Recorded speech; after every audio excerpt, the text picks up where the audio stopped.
Halo adik-adik, kembali lagi bersama Kakak Feni. Nah, pada video pembelajaran kali ini kita akan belajar tentang perubahan sosial dalam kehidupan masyarakat. Mari kita lihat materi selanjutnya. Nah, baik, pada materi ini kita akan belajar tentang pengertian perubahan sosial. Nah, perubahan sosial adalah transformasi yang terjadi dalam struktur, fungsi, dan pola interaksi dalam masyarakat seiring dengan berjalannya waktu. Perubahan ini dapat meliputi aspek-aspek seperti nilai-nilai, norma, institusi, perilaku, dan budaya yang dianut oleh suatu kelompok atau masyarakat. Perubahan sosial dapat terjadi secara cepat atau lambat dan dapat menghasilkan dampak positif maupun negatif bagi masyarakat. Contoh perubahan sosial meliputi pergeseran dalam pandangan masyarakat terhadap isu-isu serta kesetaraan genre, hak asasi manusia, dan lingkungan hidup. Selanjutnya, ada faktor-faktor pendorong perubahan sosial. Kita akan melihat dari faktor internalnya. Yang pertama, pertumbuhan penduduk. Peningkatan jumlah penduduk dapat memicu perubahan kebutuhan, pola interaksi, dan struktur sosial. Yang kedua, penemuan baru. Teknologi baru dapat mengubah cara hidup, bekerja, dan berkomunikasi masyarakat. Yang ketiga, pemberontakan atau gerakan sosial. Nah, tindakan kolektif seperti gerakan reformasi, revolusi, atau demonstrasi dari kelompok yang ingin memperjuangkan perubahan dalam kebijakan atau aturan sosial dapat menjadi faktor perubahan yang signifikan. Yang terakhir, konflik internal, perselisihan, dan pertentangan dalam masyarakat dapat mendorong perubahan sosial untuk mencapai stabilitas. Selanjutnya, faktor-faktor pendorong perubahan sosial dari segi eksternal. Yang pertama, pengaruh budaya luar.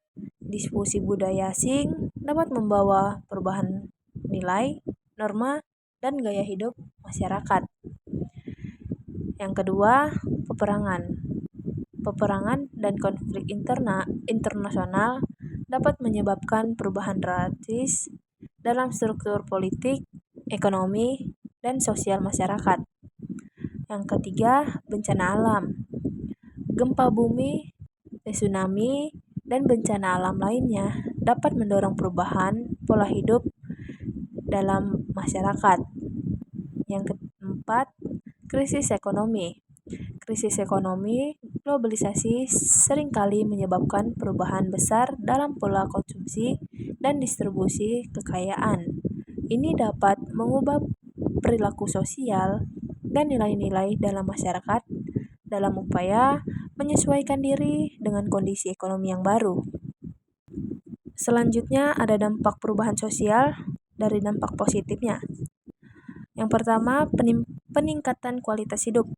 Perubahan sosial yang didorong oleh inovasi teknologi dan ekonomi seringkali meningkatkan akses ke pelayanan kesehatan, pendidikan, dan infrastruktur.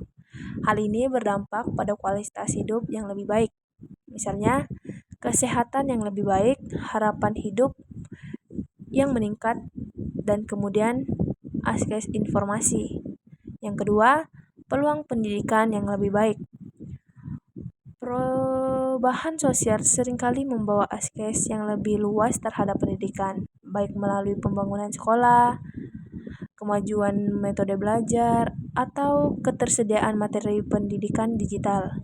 Hal ini membuka kesempatan bagi masyarakat untuk meningkatkan keterampilan dan pengetahuan mereka. Yang ketiga, peningkatan toleransi dan keberagaman budaya. Kontak dengan budaya lain dan globalisasi meningkatkan pemahaman dan toleransi terhadap keberagaman budaya Ini menciptakan masyarakat lebih inklusif dan menghargai perbedaan yang memperkuat hubungan sosial masyarakat. Yang keempat, memajukan ekonomi dan kesempatan kerja. Perubahan dalam bidang industri dan teknologi menciptakan banyak peluang ekonomi baru. Ini meningkatkan kesempatan kerja dan pendapatan serta kemungkinan masyarakat untuk mencapai taraf hidup yang lebih tinggi. Selanjutnya ada dampak negatif. Yang pertama, disintegrasi sosial.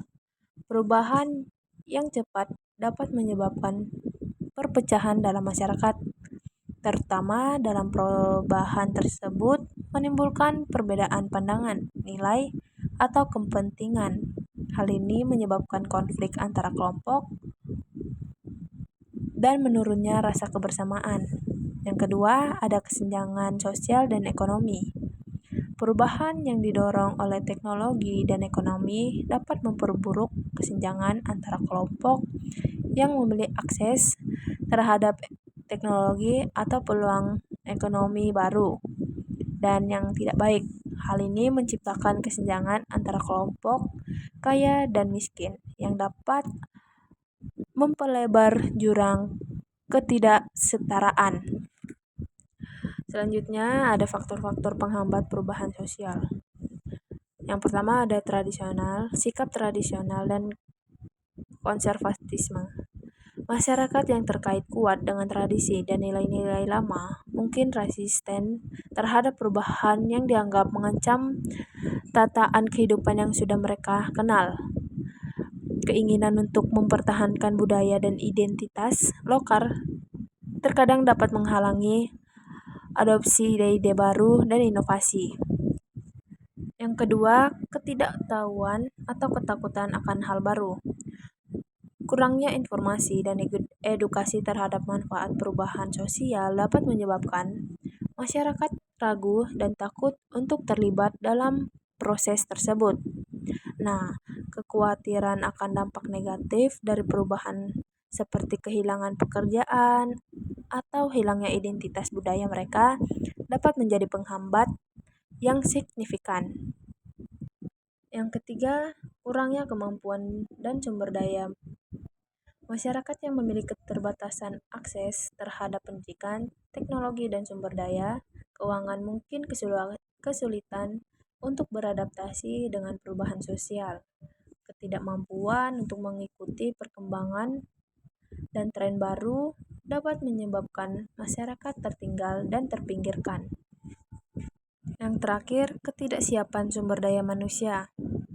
Masyarakat yang memiliki tingkat pendidikan atau keterampilan rendah mungkin tidak siap menerima perubahan, terutama dengan membutuhkan pengetahuan dan kemampuan baru. Ketidaksiapan ini dapat membuat masyarakat tidak mampu beradaptasi dengan perubahan yang ada. Baik, dari pembelajaran yang kita bahas tadi, bisa ditarik kesimpulan bahwa perubahan sosial dalam masyarakat merujuk pada transformasi yang terjadi dalam struktur, fungsi, dan interaksi sosial seiring berjalannya waktu.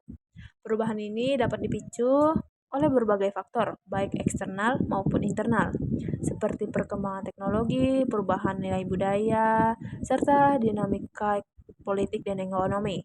Perubahan sosial dapat berlangsung secara cepat atau lambat dan dapat membawa dampak positif dan negatif bagi masyarakat. Sekian pembelajaran kita hari ini. Semoga adik-adik paham apa yang kita belajar hari ini. Sampai jumpa di video pembelajaran berikutnya. Goodbye. Bye.